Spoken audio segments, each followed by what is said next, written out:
Poštovani gledaoci, dobrodošli u još jedno izdanje emisije Granice Istoka. Ja sam Harun Karčić. Prošlo je više od 2 godine od ruske invazije na Ukrajinu i postoji jedna stvar u vezi s kojom se ekonomisti slažu. Ruska ekonomija nije propala.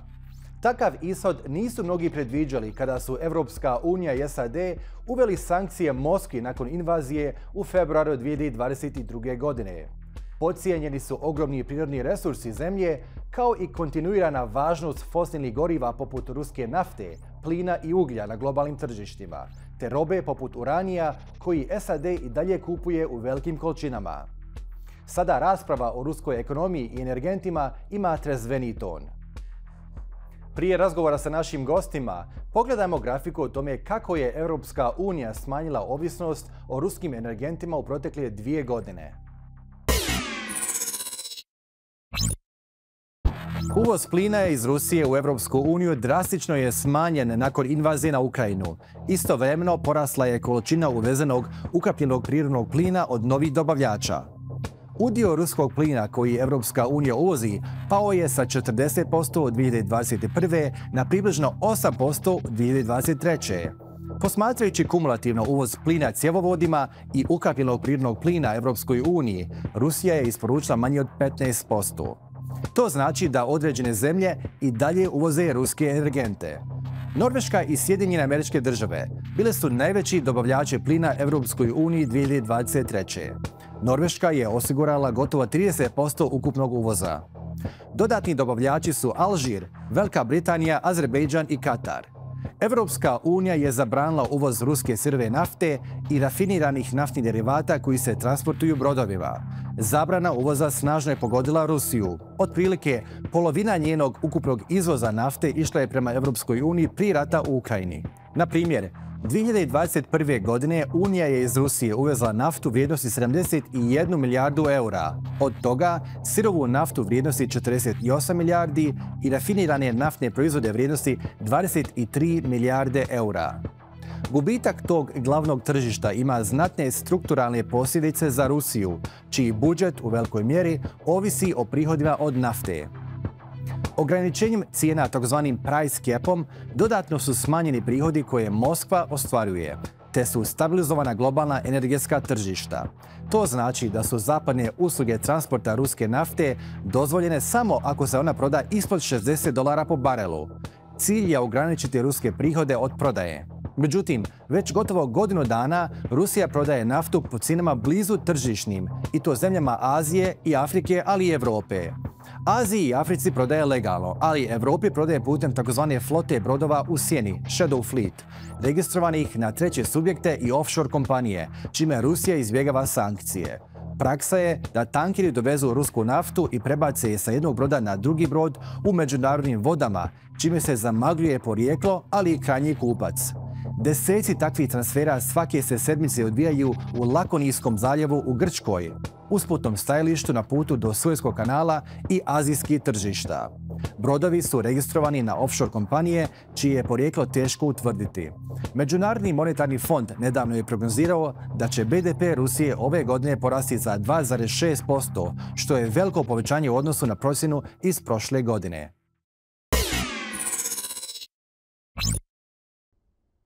Isaac Levy je viši analitičar u Centru za istraživanje energije i čistog zraka, a sa njim razgovara o tome kako Rusija izbjegava sankcije te i dalje prodaje energente Europskoj uniji, ali i drugim zemljama.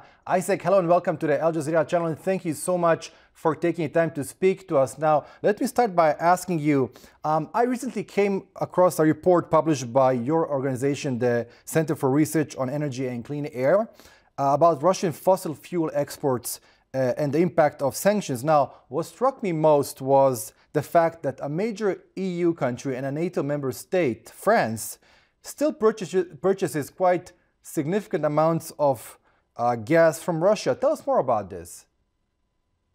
Thank you very much for having us on today's discussion.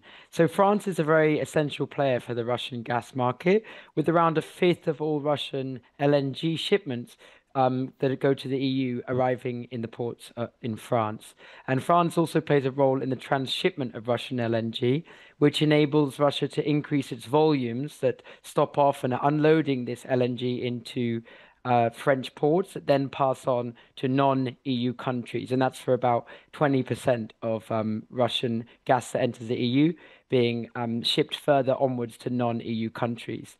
We've actually seen an increase in 2024 of around 70% of France's imports of Russian LNG in the first quarter compared to the first quarter of 2023. Mhm. And we can see France is re-exporting some of the gas it receives from Russia onwards to other countries, as well as consuming the majority of it domestically as well. Right, but is France under any sort of pressure from Brussels to reduce its dependency on Russian gas? I believe so. There should be pressure from Brussels to reduce its dependency on Russian gas. However, with no sanctions being implemented, this is a totally legal process where France is able to buy as much gas as it wants from Russia until further sanctions are implemented, which we're recommending. Right. So we hear very often that Russia is under EU and Western sanctions, that it's very difficult for Russia to export its oil and gas. Uh, I mean, tell us more about this. We know that there are certain loopholes which are widely used by various European countries, EU member states, to evade and circumvent trade and cooperation with Russia. Yes, so for example, if we focus on the oil price cap policy, this is one of the policies that relies on the fact that Russia is very reliant on Western-owned tankers or insurance to transport its oil. So to use Western maritime services or tankers, they're requiring the price paid for the Russian oil to be below the set price cap level of $60 per barrel. But what we're seeing is a huge amount of evasion of this policy by which Russian traders of Russian oil are forging the price of the oil paid below the price cap so that they can acquire Western owned or insured tankers to transport its oil.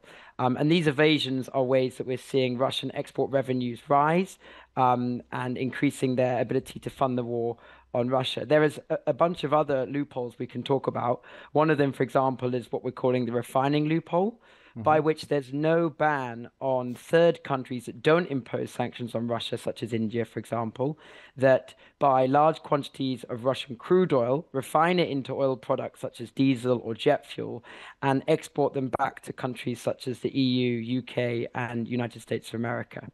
So this is a way, again, that Russian oil is entering sanctioning countries, increasing their revenues from energy exports and enabling them to increase their high military spending used to fuel the war against Ukraine. Right. Now, Isaac, I'm going back to the price cap.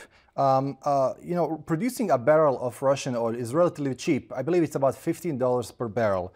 The price cap is $60, right?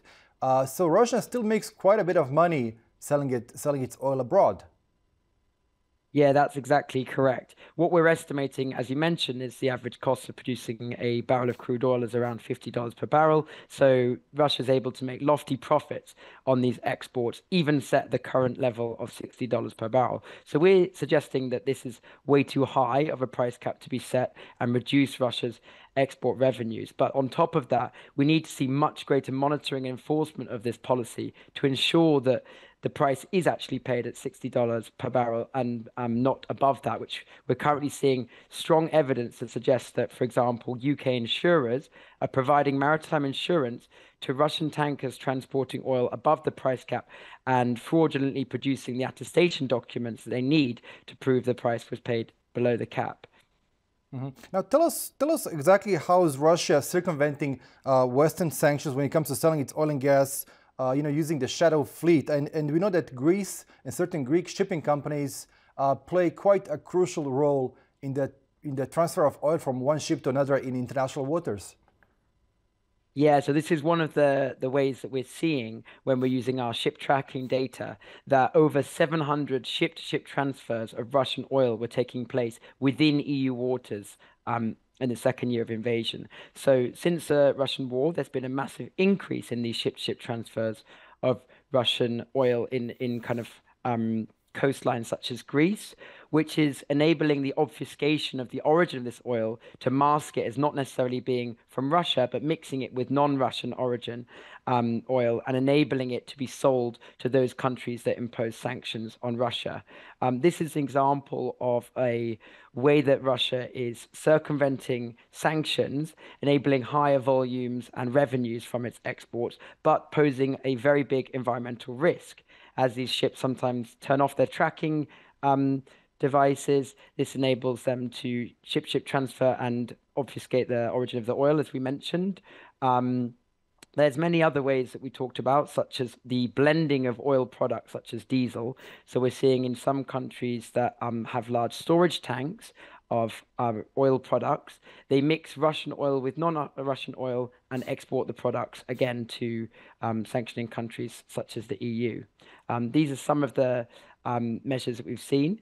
And alternatively, as a way of avoiding the oil price cap policy, we're seeing an increasing quantity of Russian oil being transported on what's called shadow tankers, so those that have no ties to the Western countries that impose sanctions on Russia. So therefore, they're transporting Russian oil above the price cap policy, but perhaps without maritime insurance, which again is posing a real risk to the environmental challenges that perhaps pose oil spills. Now, and finally, you mentioned, the mixing of oil, to make it legitimate on the world market. How would you make sense of Turkey, as a transit route for Russian energy? We know that Turkey imports oil and gas from Russia. We also know that Turkey imports gas from Azerbaijan, from Turkmenistan, from Iran. And we know that Turkey mixes these sorts of, gas coming from various countries and then sells it to EU member states such as Bulgaria, Hungary, Serbia, Greece, under the Made in Turkey label. Exactly. So we've seen that Turkey has massively increased its imports of Russian fossil fuels, and we can go one by one, but in all types, really. So, for example, Turkey last year in 2023 became the largest importer of seaborne Russian oil products in the world. And this increased about 100% in the period since the war started until end of February 2024, compared to the same period before the war. So they've massively snapped up the opportunity to buy Russian refined oil products. If we look at the situation of coal, they've also increased the imports of coal from Russia by over 20% in 2023. And you mentioned gas, which is an interesting one. So in shipments of LNG from Russia, Turkey's increased its imports over 50%, but also via pipeline through Turkstream, the pipeline that sends gas from Russia to Turkey and then onwards to southern European countries, which was one of the purposes it was built to enable gas to flow to southern Europe and avoid the route through Ukraine without having to pay transit fees. And finally, we mentioned this refining loophole where Turkey's buying a lot of Russian crude oil, refining it into products. In, for example, we've seen one of the refineries in the port of Aliaga and sending those refined oil products made from Russian crude to the EU and other sanctioning countries. So these are some of the ways that Turkey has increased its reliance on Russian fossil fuels, which has helped boost their export revenues. Right. Isaac, it was really interesting speaking to you. Thank you so much once again for your time. Thank you very much for having me. Kreml je drastično povećao izdatke za odbranu i ove godine će potrošiti 40% državnog budžeta u tu svrhu. Više detalja o ruskoj namjenskoj industriji u nastavku.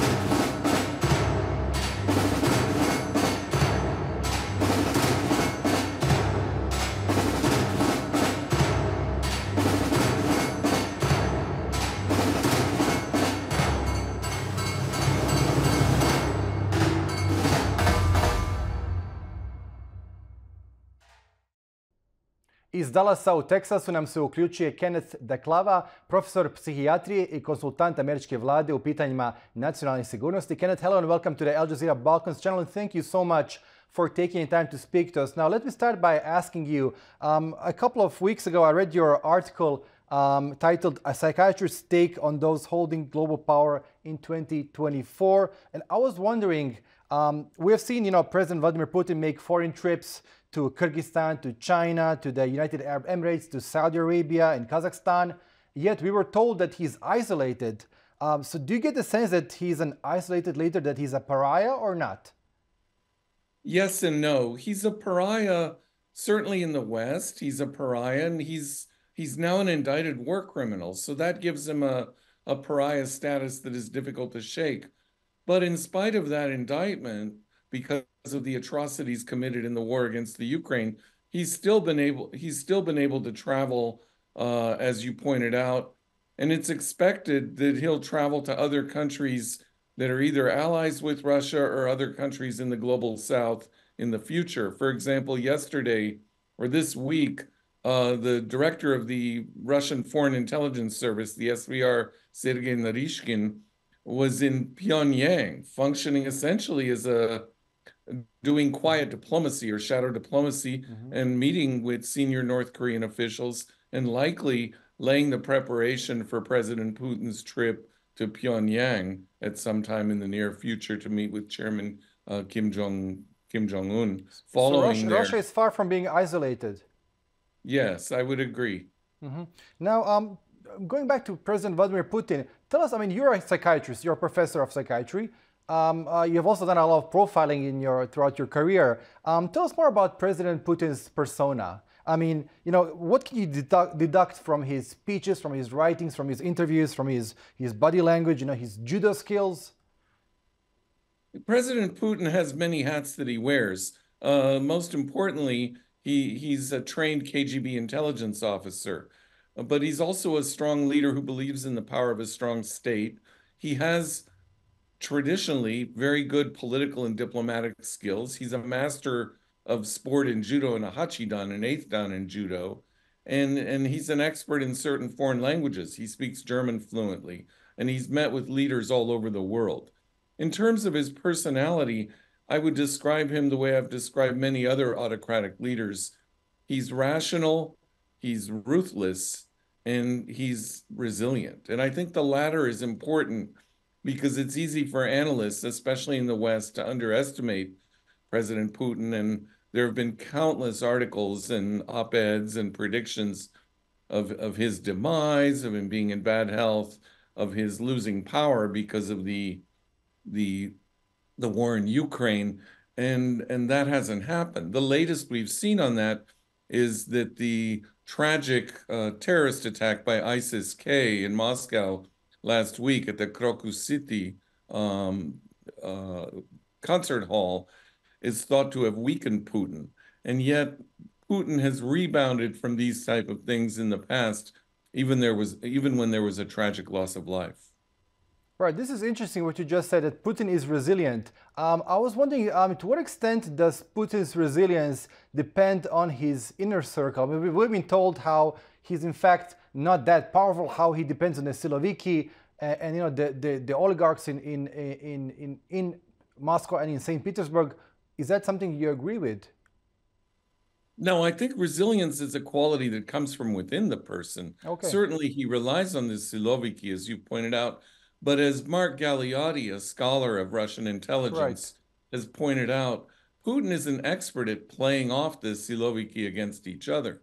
The trip of Narishkin is really instructive, to Pyongyang is instructive in this regard. This is the same Sergei Narishkin whom Putin humiliated on international TV in that famous meeting at the long table 2 days before the war in Ukraine started. So I would expect after the terror attack, some heads in the FSB will roll, and there's a hidden power struggle going on all the time between these intelligence services, particularly as Putin ages. Even though he's healthy, he can't escape old age. And the power struggle of who is going to replace President Putin someday is in a way already beginning. Now, in Putin's mind, why is Ukraine important, and what price is he willing to pay for a victory in Ukraine? Sadly, President Putin has shown that he's willing to pay a huge price and spill a lot of Russian blood and treasure. I mean, he is, in many ways, the invasion of Ukraine set Russia back decades and undid many of the positive changes that have happened in Russia since 1991. The sanctions, while not totally impactful, have had some impact. The isolation of Russia from the West is significant. This is important because if you remember Putin's famous speech in beautiful, eloquent German in 2001 to the Bundestag, he talked about Russia being a part of Europe. That's clearly not the case anymore. But that being said, I think there's a lot of other dynamics at play here in terms of Russia's role with the global South and with finding other partners who don't agree with the Western view of the war in Ukraine. Why is Ukraine important to Putin?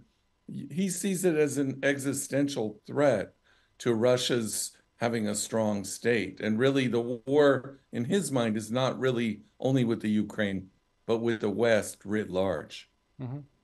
That's interesting. Now, moving on to Russia's relations with China, when you view President Putin's relationship with President Xi Jinping, do you get the sense that Russia is in some sort of subservient position, or are you more of the opinion that they are more or less equal partners, Putin and Xi Jinping?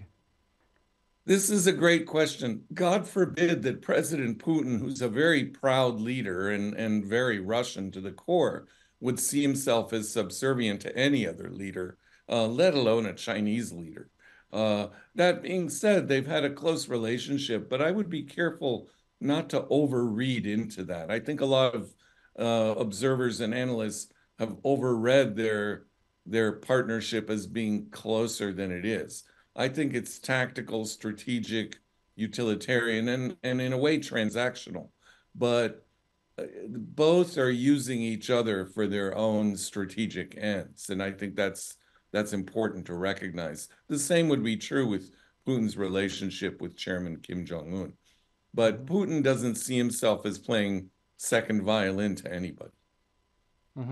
Now, you say in one of your articles, you say that President Xi fully deserves the title of being the most formidable leader in the world today. That's a strong word. I mean, why do you think so?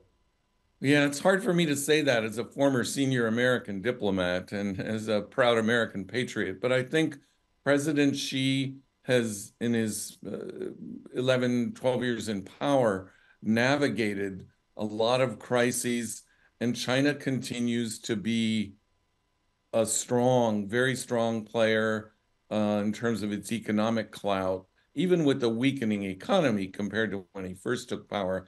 China is a formidable great power and adversary. And I think a lot of the gains that is made are due to decisions made by President Xi. He's managed a lot of crises very carefully and patiently. I don't see President Xi as a disruptor the way I do Putin.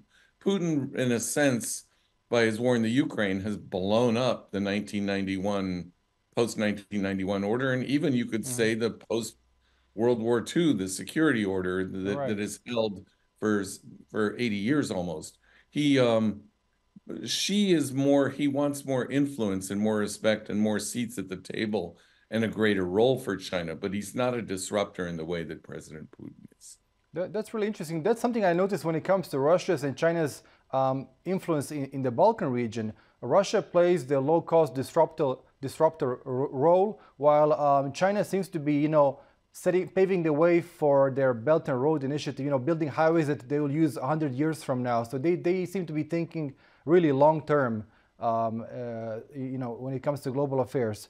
And it's an excellent point, Harun. That's a great, I want to add to that point, because the Belt and Road Initiative is a broad strategic initiative, and Xi certainly has these visionary initiatives like the Belt and Road, the Global Security Initiative, the great dream of rejuvenation of the Chinese people. And those are a huge part of his appeal to his domestic audience. And interestingly, your listeners and viewers may not realize that Ukraine before the war was part of the Belt and Road Initiative.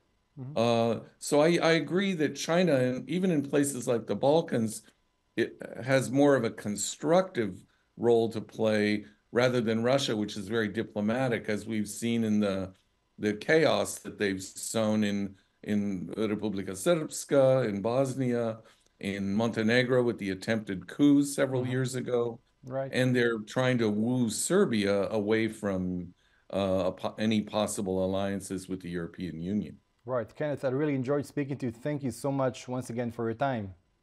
Thank you for having me, Harun. It's a pleasure and honor to be on your show. Ruska ekonomija se pokazala neočekivano otpornom na teške sankcije Zapada, ali povratak na nivoje relativnog prosperiteta prije sukoba možda nije moguće u ovom trenutku.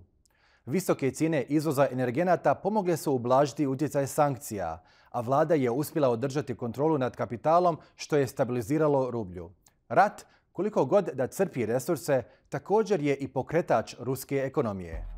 Poštovani gledalci, bilo je to sve u ovom izdanju emisije Granice Istoka. Ako ste propustili bilo koji dio, emisiju možete pregledati na našem web portalu balkans.aljazeera.net. Hvala na pažnji.